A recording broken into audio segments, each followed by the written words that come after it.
Hi there, this is a video for my grade 12 essential math students, and this is a video that's going to go through lesson 5, which talks about additional costs in purchasing a home. When you buy a house or a condominium or even just a piece of property, it doesn't even have to have anything on it, there can be extra fees that you have to pay besides just the actual cost of the property. So let's start going through some of those. First of all, there's something called an appraisal fee. Now, I should point out before we get started, you don't always have to pay all of these, and there might even be a few other smaller ones that we don't get into here. This is meant to be kind of a general introduction. So anyway, the first one is appraisal fees, and this is actually one of the ones that you wouldn't always have to pay.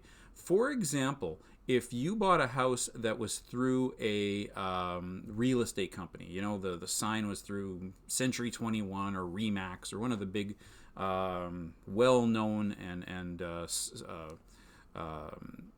professional mortgage, or not mortgage, real estate brokerages here in Winnipeg or in any major city, you'd likely not have an appraisal fee. A bank would realize that, you know what, people working for a big company like that has a reputation, they're not likely to try to sell a house for way more than it's worth. But if you're buying a house privately, if you're buying a piece of property in a new development that isn't perhaps as well known to the bank that you're trying to get a mortgage from, they might say, you know what, before we approve your mortgage, we want to actually determine the value of the purchase that you're making.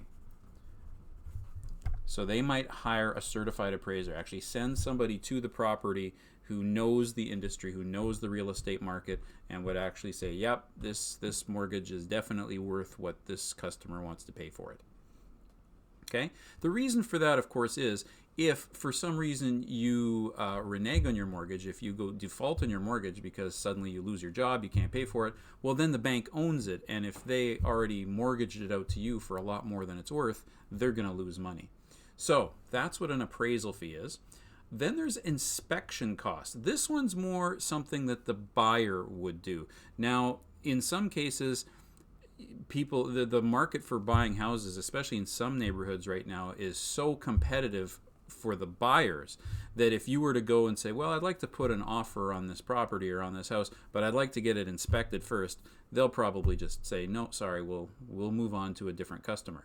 But when the market is a little more reasonable than it is right now, before you plunk down what they say that the house or the condominium or the property is worth, you might want to get it inspected, and that's to let you know of any damages or problems with the construction of the house. And you might be thinking that, oh, this would only be for older houses that might have damage or be falling apart because they're 100 years old. Actually, interestingly enough, inspections are probably more important if you're buying a house that's brand new and just made, because you want to make sure that the people who constructed it didn't cut any corners or do anything not to code. Get a professional home inspector to come and take a look at it and let you know if there's anything wrong with the house before you buy it. Then there's a property survey. For example, you might buy a house where there's no fences around the yard. You need to know exactly where your property ends and where the city's begins. So that's information on the buildings, fences, and everything situated on the property. If you have a high ratio mortgage, your lender, that means the bank or the credit union selling you a mortgage, might ask you for an insurance cost. If you need a high ratio mortgage, in other words, if you have saved less than 25% of the cost of the home for a down payment, you need something called CMHC insurance. And I'll write this down at the bottom. CMHC stands for Canada, or actually Canadian, I should say, Mortgage and Housing Corporation. That's a government body that is there to protect mainly customers from banks and lending institutions selling them mortgages that they really can't afford. If you can't put together 20 to 25%, usually closer to 25% of the cost of the property, because for a down payment, then that means that you might be a risk at defaulting on that mortgage. So this protects, I guess it protects the bank as well. And it's usually something like between 1 and 3% of the total mortgage. Because mortgages have to be approved by a government agency, we actually in Canada have one of the lowest rates in all of the Western world of people defaulting on their mortgage and then just, going bankrupt because they can't afford their mortgages anymore. The global financial crisis of 2008 was mainly caused by bad debt in the United States and a few other countries, but mainly the United States. Such an overwhelming number of people couldn't afford their mortgages anymore, and that bad debt was bought by other lending institutions and bought by other banks. This bad debt changed hands enough times until it finally crippled the entire U.S. and then by default the global economy. That's not going to happen in Canada as much because we do have an actual government body that approves whether or not you can get a mortgage from a bank. First, the bank has to approve you, then the CMHC has to approve that the mortgage can be sold to you. Now, certainly Americans would look at this and go, what kind of communist country is that where people get to tell banks who they can and can't lend money to? But if they had something like that in place in the United States, the 2008 global financial crisis probably wouldn't have happened. Anyway, moving on, this one's interesting. Land transfer tax. It costs money to become a property owner if that property used to be owned by somebody else. The land transfer tax is a transferring land fee by some provinces, and it's usually a percent of the assessed value of the home. And I just misspelled value. A couple too many lumps in there. That's just supposed to be a U. There we go. So it's usually a small percentage of the assessed value. There is a formula kind of and an algorithm, a bunch of steps that you use to calculate this. And we'll be doing that in a couple minutes. Show you how to calculate that. Next is something called prepaid property taxes and utilities. Now, for example, suppose I took a job somewhere else and I left FRC in the summer and I went to go teach in another province and I had to move and sell my house. Well, I've actually already paid my property taxes for the entire year of 2020. So if I sell my house in July, well, that's July, August, September, October, November, December. That's 6 months of property taxes that I've already paid that now have to be paid back to me by the person who pays for my house and buys my house. So it's about reimbursing the seller for prepaid utilities or taxes. Now, I haven't prepaid my utilities. Here in Manitoba, most people don't prepay utilities. Maybe in condominiums, but for the most part, things like actually, now that I think about it, your television bill from Shaw or MTS, your television cable is paid ahead of time. But things like your phone bill, your water bill, your electricity, your heat, that's all paid at the end of every month. So really, prepaid utilities is not major. But taxes, a lot of people pay for for the year at the beginning of the year, or they have it worked into their mortgage payments, and there's it's already been paid for the year. So when somebody sells a house, the buyer has to pay those tax payments back to the seller. Next is legal fees. Yes, you can buy a house here in Manitoba without going through a lawyer, but most people wouldn't recommend it. Get a trusted lawyer to look after things like filing the land transfer tax, like making sure that all damages that the person selling the house was supposed to fix before you bought it are taken care of, to make sure that the CMHC application went through properly and whoever's selling you the mortgage didn't do anything untoward. Lawyers are people that are paid. I mean, they're paid a lot. Lawyers aren't cheap, but they're paid to protect you from being ripped off by the people who are trying to sell you your mortgage, your property, or anything else involved in buying a house.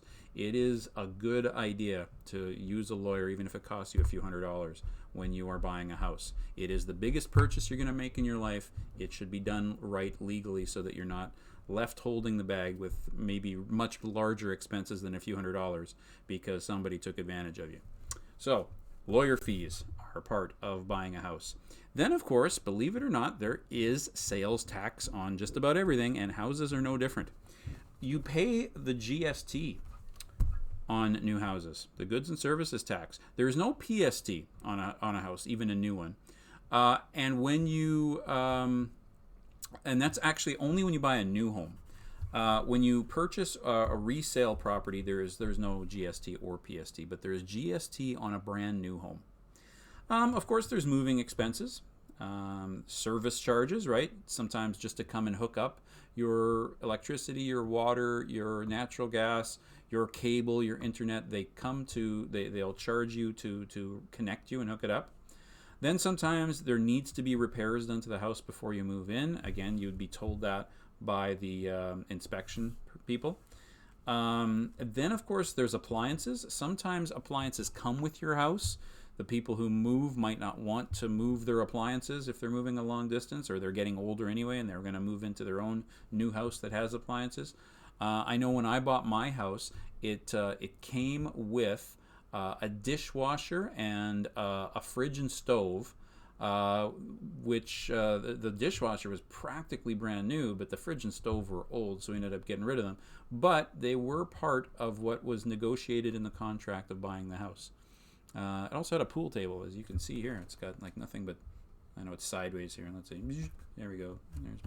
There's my pool table. You can see it's doing nothing right now but holding books and stuff. But trust me, I was very excited that we negotiated for the pool table once we bought the house. I kind of knew they'd let it go cheap. After all, there is absolutely no way to get that monster up the stairs. So things like appliance. I don't know, is a pool table an appliance? It is to me. I love playing pool. So anyway, appliances, fridge. My wife's laughing at me. Fridge, washer, dryer, dishwasher, those things sometimes are included in buying a house, sometimes not. And sometimes it's a matter of making an offer. You know, maybe the house is $230,000 and $240,000 if you throw in your appliances.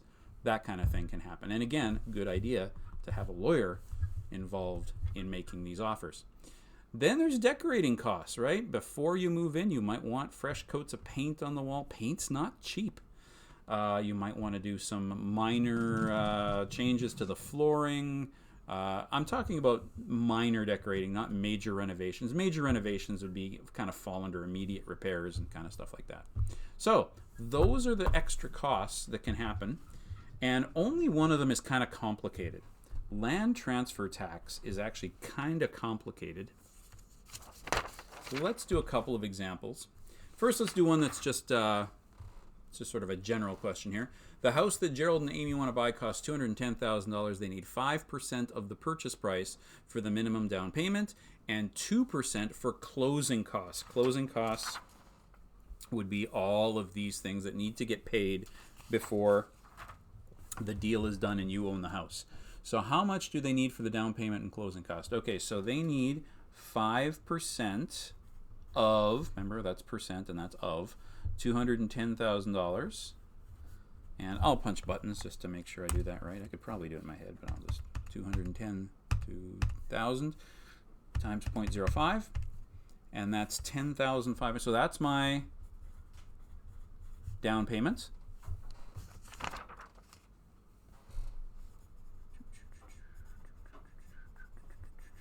And then we want 2% of the cost of the house. And let's see, what's 0.02% of, what was it again? 210, 1, 2, 3. And that's 4,200. And that's for my closing costs. And it doesn't really say in the question if they want that as one number. I'll put them together just in case. So plus 10,500. So that means a total of, better make sure you have $14,700 saved up for down payment and closing costs. Yep, it costs money to buy a house even before you start paying the mortgage. All right, as promised, The one type of closing cost that we can't just kind of throw into a price like that is the one called land transfer tax. This is one of the more complicated things we do here in the 40S Essential Math course, but it's really logical if you follow the plan. Here's how it works. When you buy property, whether it's again a house, a condo, whatever, but if you're owning a piece of land, and I know you're thinking, is a condo owning a piece of land? Yeah, technically it is. You're owning a piece of property. And if you have to pay a land transfer tax, here's how the land transfer tax works. On the first $30,000, you don't pay anything. So if you buy a small piece of property out in the boonies somewhere, you're going to build a cabin on it or something out in the bush, you're probably not paying a land transfer tax. But on the next $60,000, in other words, from $30,001 to $90,000 of property, you pay 0.5%. On the next $60,000 after that, you pay 1%. On the next $50,000 after that, you pay 1.5%. And anything over $200,000, you're paying 2% on the amount that's over the $200,000. So, if you buy a $180,000 house, the first $30,000, you don't pay anything. So there we go. Now you own $30,000 without paying anything, and there's $150,000 left. Now, on the next $60,000, you pay 0.5%. So what is 1/2 of 1%? Check out the way I do the decimal there. Get it? Remember, you move the decimal over 2 places to make it you move the decimal over 2 places to turn a percent into a decimal. So 0.5% is that, and I'm paying that on the next $60,000 of house. Okay, and then now after that I have $90,000 of house left or property left. On that I pay 1% of the next 60,000. So 1% of the next 60,000, and that means take 60,000 away, and that leaves $30,000 left. And on the next 50,000, I pay 1.5%. Well, I'm not going to make it to the next 50,000. There's only 30,000 left, but I'm paying 1.5%. And again, watch the way the decimal works on that $30,000. Okay, 0.5% of 60,000, which is 0.005 times 60,000, is actually $300. 1% of $60,000, you could do the multiply on your calculator if you want, but you're going to get $600. And 1.5% of $30,000 is actually $450. You can punch that if you want. And then add those up, and you're going to get $1,350 of land transfer tax. Now, that was on something that's only worth $180,000. Here in Winnipeg, $180,000 isn't going to get you that much of a house. Look at example 2, which is a little more reasonable for especially the neighborhood you guys live in. A $300,000 house. Okay. Once again, you pay nothing on the first $30,000. I'll work it over here. So take $30,000 away, and that leaves us with $270,000. Okay. So I'm going to pay 0.5% on the first $60,000 after this $30,000, which is still $300. But now I'm going to take $60,000 away because I've already paid on this much of it, and that leaves me with $210,000 worth of house. Okay, now out of this I pay 1% on the next $60,000, which I already know that number at $600. But I got to figure out how much is left of my house after that. So I've paid on the nothing on the first 30,000, 0.5% on this 60,000, 1% on this 60,000, and I am now down to, that'd be $150,000 worth of house. So on the next $50,000, I pay 1.5%, so 0.01.5% on the next 50,000. Notice this time, last time I didn't even have enough to make it to the end of that 50,000. This time I do. Take it away, and I still have $100,000 of property left that I'm buying. So I am going to pay 2% on everything that's left over, which is still $100,000. Okay, I don't know these two numbers yet. So what is 0.015 times 500? And as you can see, that's $750. And what is 2% of $100,000? I can do that in my head. That's $2,000. Use your calculator, of course, and then total that up. And if you total that up, all these add up to $3,650. Yep, land transfer taxes are not cheap. And interestingly enough, you don't necessarily pay them on every type of property that you have to buy. When you buy a house here in the city, chances are you can just move it over from one purchaser to the next.